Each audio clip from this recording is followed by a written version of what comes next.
When Jessica joined our retail store as a new sales associate, she seemed friendly enough during her first few weeks, always eager to chat during breaks and asking me plenty of questions about how things worked around the store.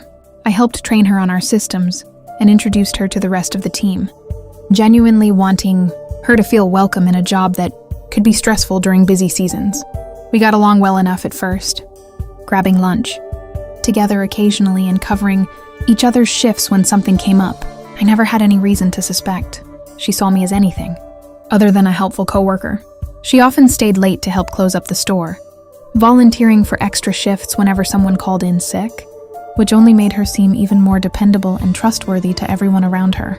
Looking back now, I realized she had been quietly studying the store's routines, the manager's personality, and exactly which coworker she could turn against me the fastest, all while maintaining a friendly face whenever we were together. None of us had any idea what she was actually planning behind the scenes, carefully building a completely different narrative about me with anyone who would listen. A few months into working together, I started noticing our manager treating me differently during shifts. She became more distant, watching me more closely at the register, and started asking oddly specific questions about transactions from days I barely remembered.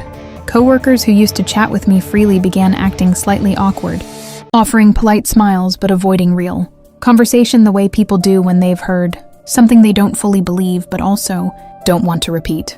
I brushed it off initially, assuming everyone was just stressed from the holiday rush, but the subtle distance kept growing week after week.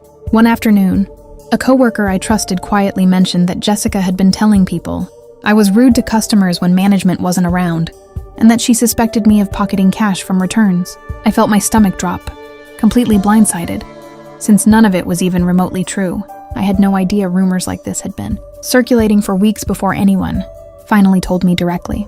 I requested a meeting with my manager immediately, wanting to understand exactly what had been said about me and by whom.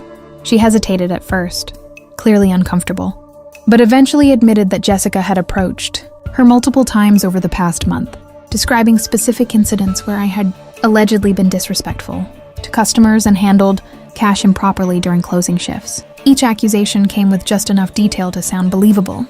Dates, approximate times, even descriptions of customers involved. I sat there stunned, realizing Jessica had been carefully constructing an entire case against me using specific shifts. I had actually worked, making her lies difficult to dismiss without concrete proof of my own. I asked my manager directly whether our store still kept security footage from those particular dates, since I knew our system stored recordings for a limited number of weeks before automatically deleting them. She confirmed the footage from the accused dates was still available, and I asked if we could review it together before any further action was taken against me. We sat down together in the back office and pulled up the footage from each specific date and time Jessica had described. The recordings clearly showed me handling every transaction professionally. No missing cash, no disrespectful behavior toward customers, nothing even remotely matching what had been described. On one of the dates, Jessica claimed I had been rude to a customer during closing. The footage actually showed Jessica herself at the register, snapping at an elderly customer, while I was clearly visible, restocking shelves on the opposite side of the store the entire time. My manager paused the footage, replaying that section twice, her expression shifting from confusion into clear realization of what had actually happened.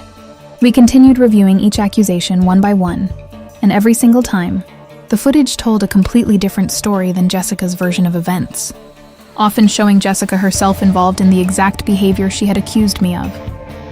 By the end, my manager had compiled enough contradicting footage to bring Jessica in for a formal conversation about what she had been telling people. When confronted with the security footage directly, Jessica initially tried denying everything, then attempted to claim she must have simply confused the dates by mistake. The footage made that explanation impossible to maintain, especially once my manager pointed out that Jessica appeared in nearly every clip contradicting her own accusations. Jessica was let go from the store within the week, and my manager personally apologized to me for how long it took to uncover the truth, promising to handle any future concerns more carefully before letting rumors affect how she treated her staff.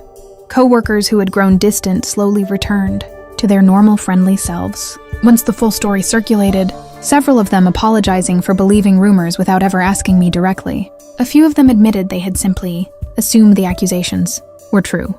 because Jessica always sounded so confident and specific whenever she brought something up.